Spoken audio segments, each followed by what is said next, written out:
The call came on a Tuesday evening while I was reviewing quarterly reports in my home office.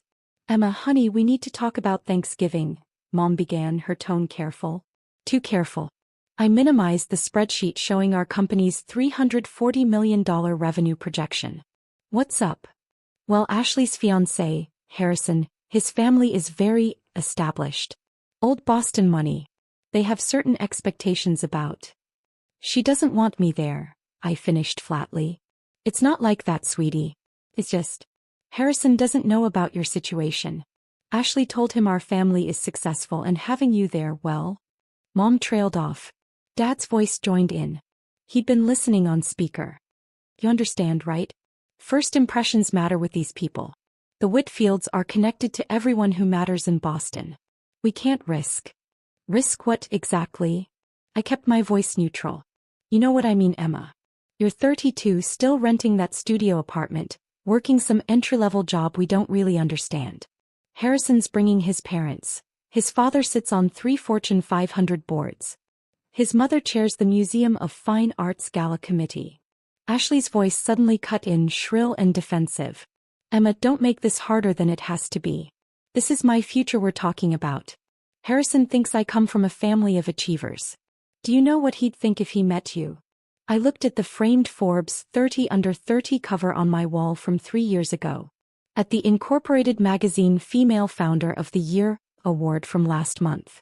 At the stack of term sheets from venture capital firms offering to buy into my company at a $2.8 billion valuation. I understand perfectly, I said quietly. Oh, thank God, Mom sighed with relief. I knew you'd be reasonable about this. We'll do something special, just the two of us, maybe next weekend. Actually, I'll be in Singapore next weekend. Closing an acquisition. Silence. An acquisition? Dad's voice dripped with skepticism. Emma, you don't need to make things up. We're not judging you. I'm not making anything up. But that's fine. Enjoy your Thanksgiving. I hung up before they could respond. Growing up, I was always the difficult one. Ashley was 3 years younger, blonde and bubbly, effortlessly charming. She'd majored in communications, joined the right sorority, dated the right boys. She worked in marketing at a mid-sized firm, made $65,000 a year, and lived in a trendy apartment Dad helped her afford. I'd been the weird one. The one who spent weekends teaching myself to code instead of going to parties. The one who turned down a business degree to study computer science and mathematics. The one who dropped out senior year to join a startup. That decision had created a permanent rift. You're throwing away your future, Dad had shouted when I told them. Do you know how many people would kill for your opportunities? And you're leaving for some ridiculous internet company. It's not ridiculous. We're building something revolutionary. You're 21 years old. You don't know anything about building a business. Mom had cried. Ashley had rolled her eyes and called me such an embarrassment. I'd left anyway. The startup, a fintech platform connecting small businesses to alternative lending sources, had been acquired 18 months later for $47 million. My equity stake, $3.2 million after taxes. I never told my family. Instead, I'd let them believe I was struggling. When they asked about my job, I said, I work in finance, and changed the subject. When they saw my modest apartment, I didn't mention the $4.8 million loft I owned in downtown Boston as an investment property. When they assumed I took the bus everywhere, I didn't correct them, even though my Tesla sat in a private garage 3 blocks away. I wasn't hiding out of shame. I was watching. Testing. Every dismissive comment, every assumption, every time they chose Ashley's comfort over basic decency toward me, I filed it away. With my $3.2 million, I'd started my own company, Meridian Financial Solutions. We built AI-powered financial analytics tools for mid-market companies. Within 2 years, we had 37 clients and $8 million in revenue. Within 4 years, we had 300 clients across 12 countries and $340 million in revenue. I owned 73% of the company. Last month, Goldman Sachs had valued us at $2.8 billion in a preliminary acquisition discussion. I turned them down. We were worth more and I knew it. My team knew who I was. My investors knew. My clients knew. The business press knew. I'd been profiled in Forbes, Fortune, Bloomberg, and the Wall Street Journal. My family had never asked enough questions to find out.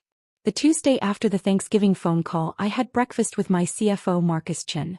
"How's the Whitfield integration planning going?" I asked, scrolling through the onboarding documents on my tablet. Marcus grinned. "Smooth. Harrison Whitfield starts Thursday. His background is impressive. Harvard MBA, 3 years at McKinsey, 2 years in private equity. His father personally called to thank you for the opportunity." I nearly choked on my coffee. His father called? Yeah, Richard Whitfield himself. Apparently Harrison's been trying to break out of the family's shadow, prove himself on his own merit. Richard said having his son work for a company as prestigious as Meridian was exactly what Harrison needed. The irony was suffocating. Harrison Whitfield, the man my sister was marrying, the man whose family was apparently too prestigious for me to meet, was joining my company. The company I'd built from nothing. The company I own 73% of. And he had no idea his fiancé's embarrassing sister was the CEO. "Does Harrison know I'm the founder?" I asked carefully. Marcus checked his notes. "The offer letter was signed by me as CFO. Your name is listed on the corporate docs as E. Castellano. You might not have connected it." "Why?" "No reason. Just curious about his prep level." By Wednesday I'd made my decision. I called my executive assistant, Patricia. "For Thursday's executive orientation, I want you to handle the morning session. Give Harrison the standard CEO welcome, but tell him I'm in back-to-back meetings until 2 p.m. Then bring him to my office at 2:15. Any particular reason for the delay?" Patricia had been with me for 4 years. She knew when I was strategizing. Let's just say I want to make sure his first day is memorable. Wednesday evening, Ashley posted engagement photos on Instagram. Her caption gushed about Harrison's family, their refined taste, their impeccable breeding, their standards of excellence. I screenshot the post for my records.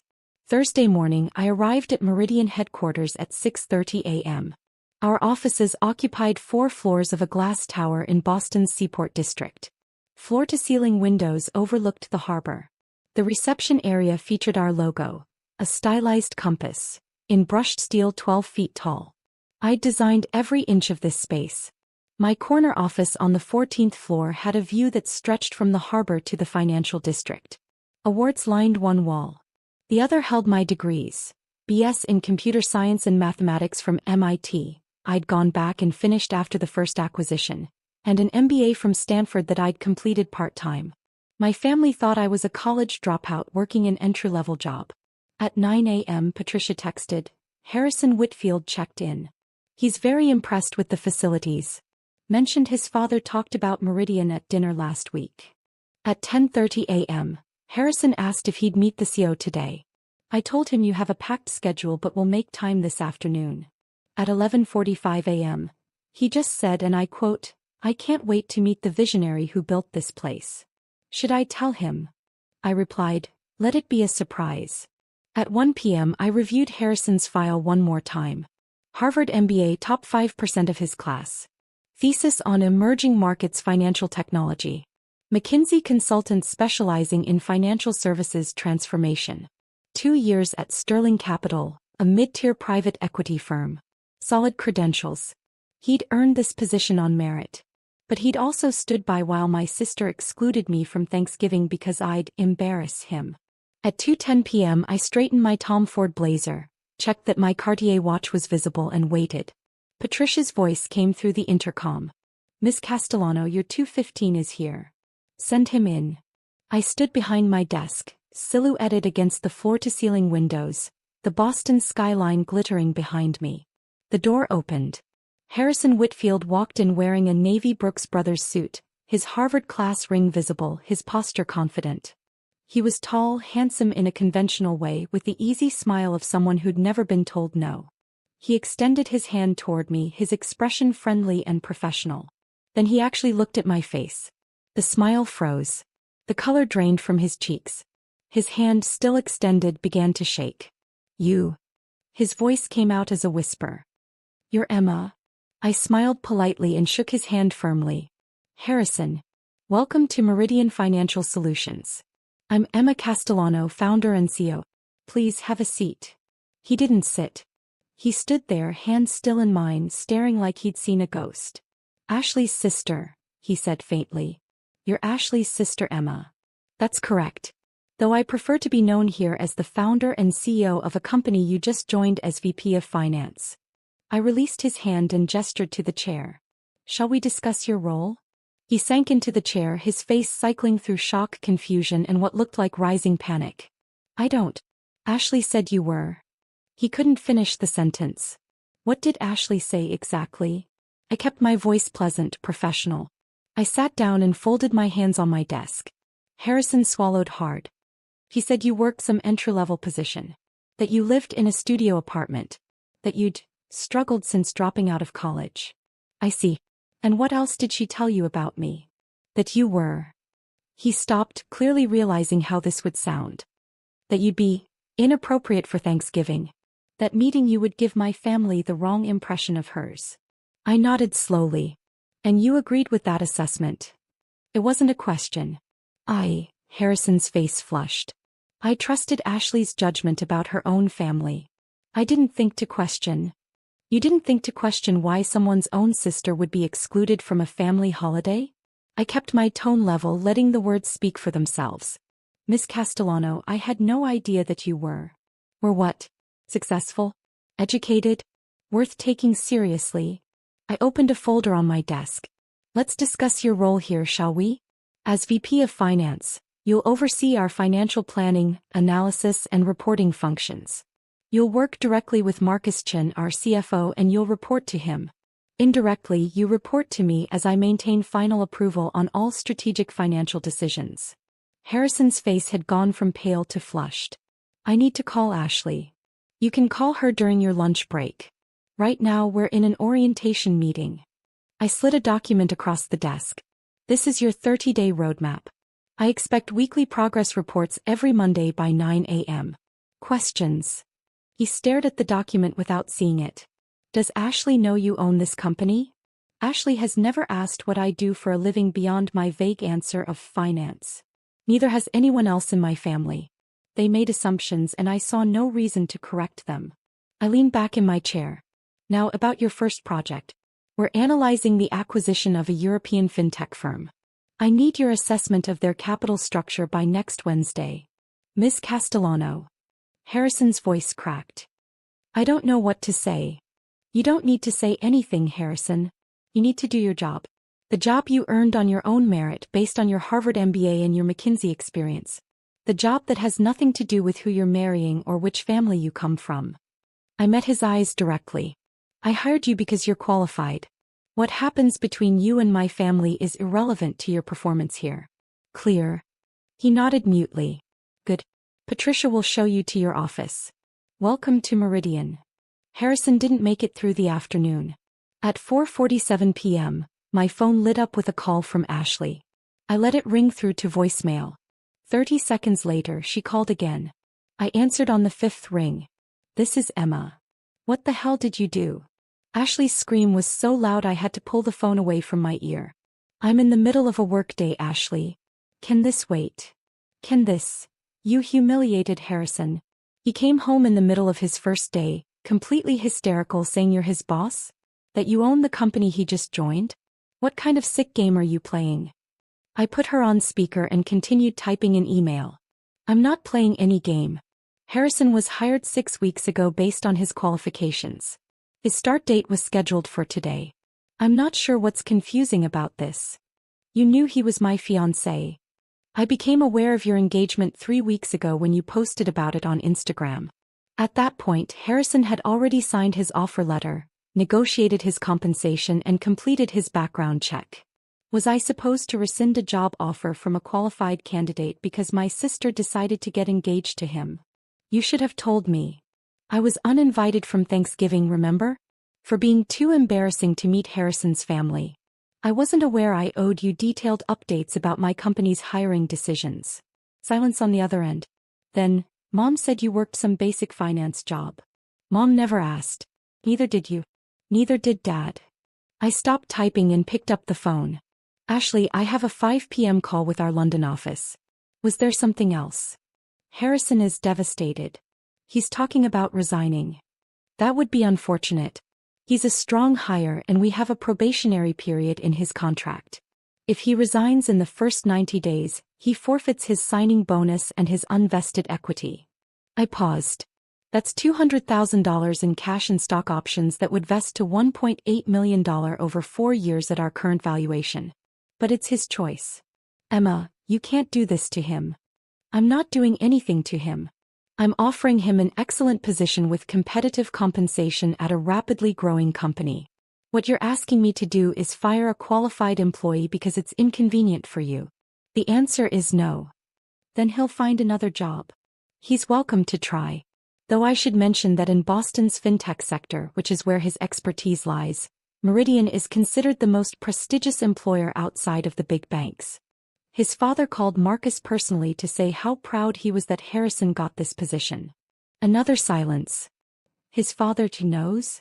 Richard Whitfield called our CFO Tuesday morning. He said, and I quote, "Having Harrison work for a company as prestigious as Meridian is exactly the opportunity he needs to establish himself independently." It was a lovely conversation. Marcus sent me the notes. I could hear Ashley breathing heavily on the other end. "You're doing this to punish me," she said finally. "Actually, Ashley, I'm doing my job. Harrison's employment has nothing to do with you.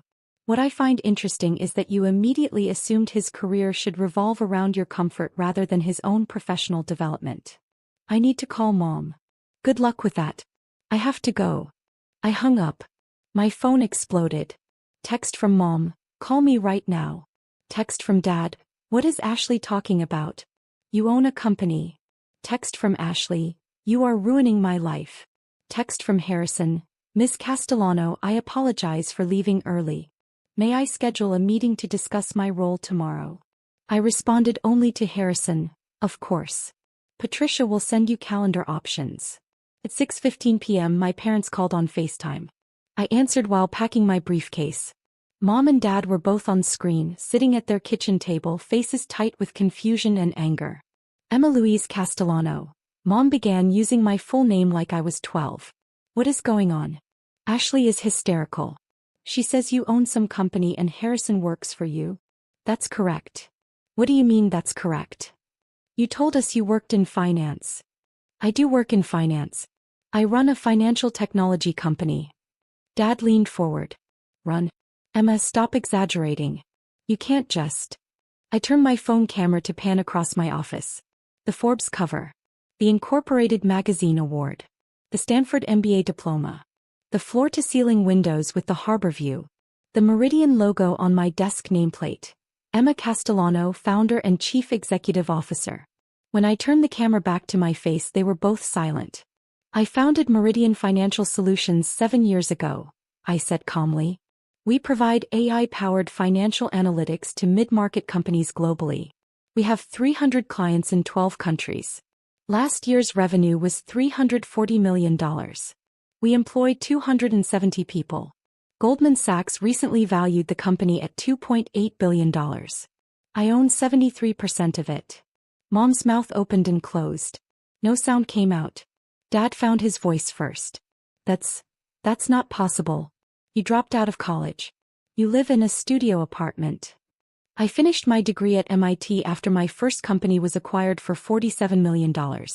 I completed my MBA at Stanford while building Meridian. The studio apartment is where I stay when I work late. I own it.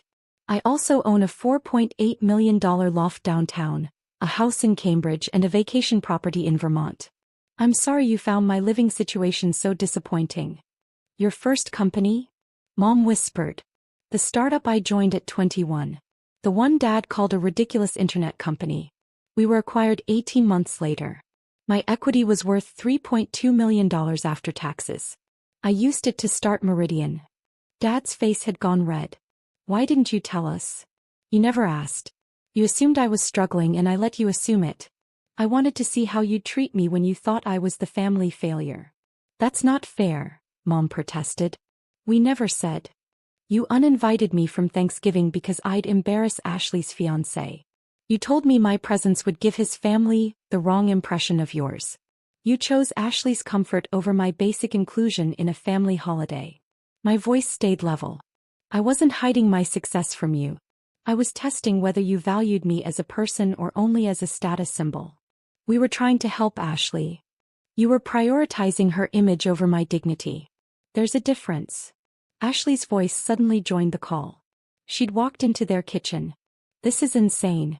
You let us think you were some loser working a dead-end job, and all along you were, what, laughing at us? I wasn't laughing, Ashley. I was watching. Bernie. Every dismissive comment, every assumption, every time you chose convenience over kindness, I remembered. You're punishing us. No. I'm running my company. Harrison is an employee who earned his position on merit. If you're upset that your fiancé works for your sister, that's between you and him. It has nothing to do with me. He wants to quit. Then he'll forfeit $200,000 in immediate compensation and nearly $2 million in long-term equity. His choice. Dad slammed his hand on the table. Emma, you need to fix this. Fire him or transfer him or something. You can't expect Harrison to work for you after the Thanksgiving situation. Why not? His employment contract is clear. His performance expectations are standard. He's qualified for the role. The only issue is that you're all uncomfortable with reality. Emma, please. Mom's voice cracked. This is Ashley's future. Her marriage. Don't destroy it because you're angry with us. I stopped packing my briefcase and looked directly at the camera. I'm not destroying anything, Mom. You are. You decided I was too embarrassing to attend a family holiday. You decided my presence would harm Ashley's relationship. You decided my worth as a family member was less important than impressing people you'd never met. I picked up my phone. Harrison's employment isn't the problem. Your values are. That's not, we didn't mean. You absolutely meant it. You said it explicitly. And now you're facing a consequence you didn't anticipate. The sister you dismissed as a failure is actually successful, and that success is inconvenient for you. Ashley grabbed the phone from Mom. Her face filled the screen, mascara running. I hate you. You did this on purpose. You hired Harrison just to humiliate me. Ashley, I hired Harrison 6 weeks ago. You got engaged 3 weeks ago. I didn't orchestrate your fiancé applying to my company. But I'm also not going to sabotage my own business because you find reality uncomfortable. Then I'll tell Harrison to quit. He will if I ask him to. That's between you and Harrison. But you should know that his father is incredibly proud of this position. Richard Whitfield personally called to express his gratitude that his son was joining such a prestigious firm. If Harrison quits for no professional reason, his father will want to know why. Ashley's face went pale. You talked to his father? My CFO did. Apparently Richard has been hoping Harrison would break out of the family business expectations and prove himself independently. This job represents exactly that opportunity. I imagine Richard would be very disappointed if Harrison walked away from it. You're backing me into a corner. No, Ashley. I'm standing in a corner I built. You're the one who walked into it. I hung up. The next morning Harrison arrived at 8 a.m. sharp. Patricia escorted him to my office. He looked like he hadn't slept, but he was dressed professionally, carrying a leather portfolio, his expression serious. Miss Castellano, thank you for seeing me. Of course. Sit down. He sat back straight, meeting my eyes directly. I want to apologize for yesterday.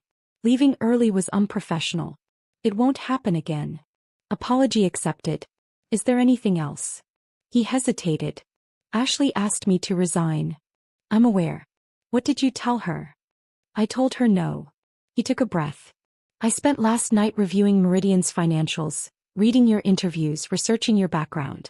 You built something extraordinary. This position represents exactly the kind of challenge I've been looking for, the opportunity to prove myself outside my family's shadow. I'm not walking away from that because my fiancé is uncomfortable. I nodded slowly. And what happens when she continues to pressure you? Then we'll need to have a serious conversation about our relationship. Because if she expects me to sacrifice my career advancement to protect her pride, we have bigger problems than who my boss is. Fair enough. One rule, Harrison. What happens in this office stays in this office. I don't discuss my family with employees, and I don't want office politics bleeding into Thanksgiving dinners. If I'm ever invited to one again. A ghost of a smile crossed his face. Understood. Good. Now about that European acquisition analysis. We worked until noon. Harrison was sharp, asked intelligent questions, caught details other analysts had missed. He'd earned this job and he was proving it. At 12:30 as he was leaving my office he paused at the door. "Miss Castellano?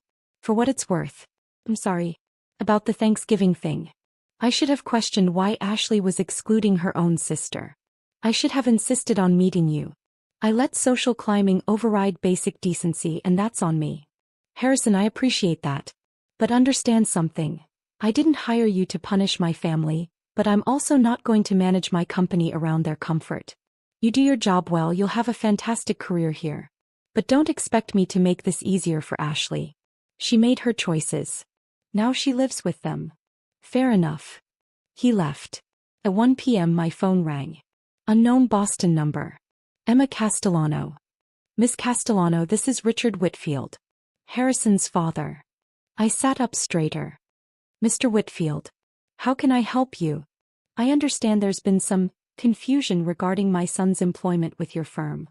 "Has there?" My future daughter-in-law called this morning, quite upset. She seemed to be under the impression that Harrison should resign from Meridian because of a family conflict. His voice was cool, measured. "I wanted to reach out personally to clarify my position on this matter." "I appreciate you calling. Ms. Castellano, I've spent my career watching young people sacrifice genuine opportunity for social convenience. When Harrison told me he'd been offered a VP position at Meridian, I was thrilled. Your company represents the future of financial technology. Working under your leadership is exactly what he needs." "I'm glad you think so. I also understand that you're Ashley's sister. The sister who apparently wasn't suitable for Thanksgiving dinner." I said nothing. My son made a poor judgment call in supporting that decision. He knows it. I know it. And now he has the opportunity to prove that his professional judgment is better than his social judgment. I trust he'll take that opportunity seriously. He's been very professional so far. Good. And Miss Castellano? If my future daughter-in-law continues to pressure Harrison to resign, she and I will have a very different kind of conversation. I don't tolerate my family throwing away real achievement for imaginary status. Harrison works for you because he earned it. That's the end of the discussion. I appreciate you sharing that, Mr. Whitfield. One more thing. My wife and I would like to invite you to dinner next week. Not as Harrison's boss but as Ashley's sister. We'd like to meet you properly, given that you'll be family soon." I smiled. I'd be honored. After we hung up, I texted Ashley, "Had a lovely conversation with Richard Whitfield. He and his wife invited me to dinner next week." I accepted. Her response came in seconds. "You're destroying my life." I didn't reply. Thanksgiving was 3 weeks away. I didn't receive another invitation to my family's dinner, but I did receive something else. A formal invitation to Thanksgiving at the Whitfield family estate in Brookline. Richard and his wife Catherine had insisted. "We're hosting Harrison's side this year," Catherine explained during our dinner the previous week. "It's important to us that both sides of his future family are represented. You'll join us, won't you?" I'd agreed. When I told Ashley, her response was a string of crying emojis and the message, "I can't believe you're doing this to me." I replied, "I'm having Thanksgiving dinner with my future in-laws. You're welcome to be there too." The day before Thanksgiving my mother called. "Emma, we need to talk about this Whitfield situation." "What situation?" "You're having Thanksgiving with them. Ashley is beside herself." "Mom, they invited me." I accepted. Ashley was also invited. She can accept or decline as she chooses. But she feels like you're taking over her relationship. I'm attending a family dinner I was actually invited to, unlike the one I was excluded from. I'm not sure why that's taking over anything. Silence. Then quietly, "Your father and I would like to see you. Before Thanksgiving. Could you come to dinner this week?" "Why?" "Because we need to talk. Really talk. About everything." I considered. "Monday. 7 p.m. I'll come to the house." "Thank you." Monday evening I drove to my parents' house in my Tesla. The same house I'd grown up in, the same driveway where Dad had yelled at me for dropping out of college. They were waiting in the living room, both of them looking older than I remembered, more tired. "Thank you for coming," Mom said.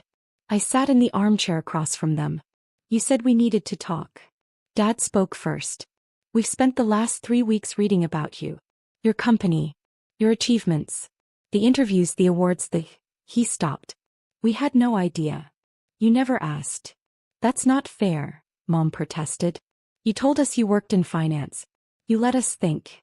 I let you think exactly what you wanted to think. That I was struggling. That I'd failed. That dropping out was the disaster you predicted. I leaned forward. Do you know why I let you think that? They said nothing. Because I wanted to know if you'd love me without the success. If you'd value me as a person, not as a trophy. And you showed me the answer. You didn't. That's not true, Dad said, but his voice lacked conviction. Dad, you told me I was throwing away my future. Mom cried like I was dying. For 11 years you treated me like a disappointment. And the moment it became inconvenient for Ashley, you uninvited me from a family holiday. We thought we were helping Ashley. You chose her comfort over my dignity. You decided my presence would embarrass her fiancé. You prioritized the opinion of people you'd never met over your own daughter's inclusion in her own family. I stood. And now that you know I'm successful, now that I'm someone worth knowing, you want to really talk. Emma, please. Mom's voice broke. We made mistakes. We're sorry. Are you sorry for how you treated me? Or are you sorry that I turned out to be someone important and you missed it? The question hung in the air. Finally, Dad spoke. Both. We're sorry for both. It was the most honest thing he'd said. I nodded slowly. I appreciate that. But here's what happens next. I'm going to the Whitfields' Thanksgiving. I'm going to continue running my company. Harrison is going to continue being an excellent employee. And you're going to figure out whether you want a relationship with me as I actually am, or whether you only want a relationship with the version of me that makes you look good. That's not fair, Mom whispered. Neither was Thanksgiving. I left. Thanksgiving Day arrived cold and clear. I drove to the Whitfield estate in Brookline, a sprawling colonial with views of the reservoir. Mercedes and BMWs lined the circular driveway. I parked my Tesla next to a Bentley. Catherine Whitfield met me at the door herself, elegant in a cashmere sweater set, her smile genuine. Emma, we're so glad you could make it. Come in, come in. The house was beautiful, tasteful, filled with the kind of quiet wealth that didn't need to announce itself. Family photos lined the hallways. Classical music played softly. In the living room, Harrison stood with a group of relatives, Ashley beside him in a designer dress, her smile brittle. When she saw me, her face went pale. Richard Whitfield appeared at my elbow. Emma, let me introduce you to everyone. This is my brother Thomas and his wife Linda, my sister Margaret, our cousins from New York. He introduced me as Harrison's brilliant boss and future sister-in-law. And every single person wanted to talk about Meridian, about AI and financial services, about my journey from MIT to CU. Ashley stood frozen, watching me discuss market disruption with a former Treasury Secretary, debate regulatory frameworks with a federal judge, share startup war stories with a venture capitalist who'd tried to invest in my Series A. No one asked what I did for a living. They already knew. No one treated me like an embarrassment. They treated me like an equal. At dinner, I sat between Catherine and the Treasury Secretary. Ashley sat at the far end of the table, barely speaking, her careful fantasy crumbling with every conversation. During dessert, Richard stood and raised his glass. I want to thank everyone for being here today. Family is about more than blood. It's about the people who challenge us to be better, who celebrate our achievements, and who stand by us in our struggles. He looked directly at me. This year we're grateful to welcome Emma Castellano into our family. Not because of her achievements, though they're remarkable, but because she represents the kind of integrity and strength we value. Welcome, Emma. Everyone raised their glasses. I looked down the table at Ashley. She was crying silently, mascara running again. But this time Harrison wasn't comforting her. He was raising his glass to me, a small smile on his face, respect in his eyes. After dinner, as guests mingled over coffee, Ashley cornered me in the hallway. You won, she said flatly. Are you happy now? I looked at my little sister, this person who'd spent years secure in her position as the favored one, now facing the reality that favoritism wasn't the same as value. Ashley, I didn't win anything. I just stopped losing. That's basically the same thing. No, it's not. Winning would mean I wanted your life. I don't. I built my own. I paused. You could have built yours too instead of tearing mine down. I didn't tear anything down. You were the one hiding. I was the one existing. You were the one who decided my existence was embarrassing. I set down my coffee cup. The difference between us, Ashley, is that I never needed you to fail for me to succeed. But you needed me to fail to feel successful. And that's something you'll have to figure out on your own. I walked away. Outside, the sun was setting over the reservoir, painting the sky in shades of orange and gold. My phone buzzed. Text from Mom. Your father and I want to try again. Really try. Would you come to Christmas? Just us. No expectations. No performance. Just family. I looked at the message for a long time. Then I typed, I'll think about it. It wasn't forgiveness. Not yet. But it was a door left slightly open. Whether they walked through it would be up to them. I got in my Tesla, drove back to my loft and spent the evening reviewing the European acquisition analysis Harrison had submitted. It was excellent work. Sharp, detailed, insightful. I sent him a note. Exceptional analysis. Let's discuss Monday. His response came immediately. Thank you, Ms. Castellano. Happy Thanksgiving. I smiled. Happy Thanksgiving, Harrison. For the first time in 11 years it actually was.